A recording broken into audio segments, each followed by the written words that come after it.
John chapter 19. Jesus is whipped and mocked as king. Then Pilate had Jesus taken and whipped. The soldiers twisted together a crown of thorns and put it on his head, and dressed him in a purple robe. Over and over they went up to him and said, "Greetings, King of the Jews," and they slapped him in the face. Pilate came out of the palace again and said to the Jewish leaders, "Look, I'm bringing him out to you to let you know that I find no grounds for a charge against him." When Jesus came out, wearing the crown of thorns and the purple robe, Pilate said to them, "Here's the man." When the chief priests and their deputies saw him, they shouted, "Crucify! Crucify!" Pilate told them, "You take him and crucify him. I don't find any grounds for a charge against him." The Jewish leaders replied, "We have a law, and according to this law he ought to die because he made himself out to be God's son." Pilate questions Jesus again. When Pilate heard this word, he was even more afraid. He went back into the residence and spoke to Jesus. "Where are you from?" Jesus didn't answer. So Pilate said, "You won't speak to me? Don't you know that I have authority to release you and also to crucify you?" Jesus replied, "You would have no authority over me if it had not been given to you from above. That's why the one who handed me over to you has a greater sin." From that moment on, Pilate wanted to release Jesus. However, the Jewish leaders cried out, saying, "If you release this man, you aren't a friend of the emperor. Anyone who makes himself out to be a king opposes the emperor." When Pilate heard these words, he led Jesus out and seated him on the judge's bench at the place called Stone Pavement, in Aramaic Gabbatha. It was about noon on the preparation day for the Passover. Pilate said to the Jewish leaders, "Here's your king." The Jewish leaders cried out, "Take him away! Take him away! Crucify him!" Pilate responded, "What? Do you want me to crucify your king?" "We have no king except the emperor," the chief priests answered. Then Pilate handed Jesus over to be crucified. Crucifixion. The soldiers took Jesus prisoner. Carrying his cross by himself, he went out to a place called Skull Place, in Aramaic Golgotha. That's where they crucified him, and two others with him, one on each side and Jesus in the middle.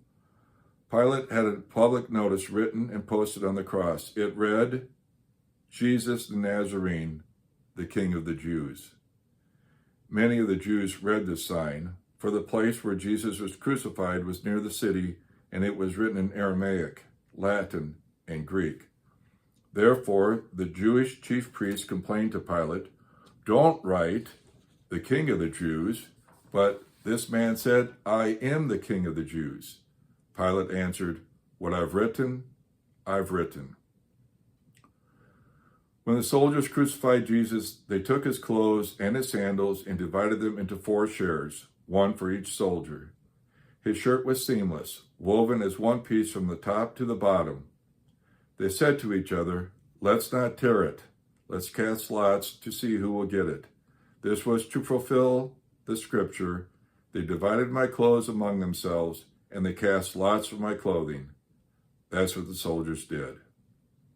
Jesus' mother and his mother's sister, Mary the wife of Clopas, and Mary Magdalene stood near the cross. When Jesus saw his mother and the disciple whom he loved standing nearby, he said to his mother, "Woman, here is your son."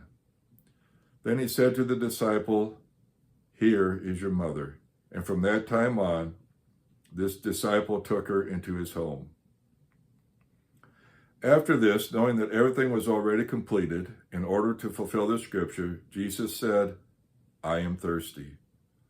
A jar full of sour wine was nearby, so the soldiers soaked a sponge in it, placed it on a hyssop branch, and held it up to his lips. When he had received the sour wine, Jesus said, "It is completed." Bowing his head, he gave up his life.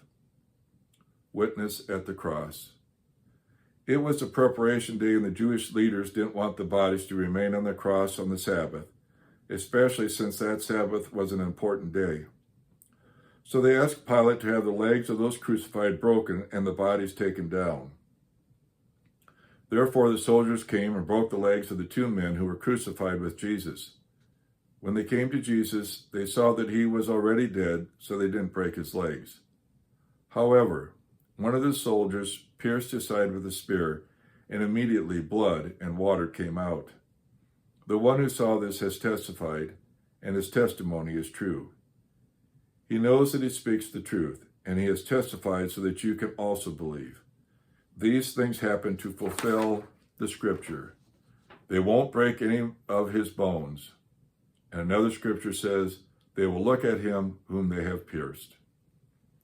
Jesus' body is buried. After this, Joseph of Arimathea asked Pilate if he could take away the body of Jesus. Joseph was a disciple of Jesus, but a secret one because he feared the Jewish authorities. Pilate gave him permission, so he came and took the body away. Nicodemus, the one who at first had come to Jesus at night, was there too. He brought a mixture of myrrh and aloe, nearly 75 pounds in all. Following Jewish burial customs, they took Jesus' body and wrapped it with the spices and linen cloths. There was a garden in the place where Jesus was crucified, and in the garden was a new tomb in which no one had ever been laid. Because it was a Jewish preparation day and the tomb was nearby, they laid Jesus in it.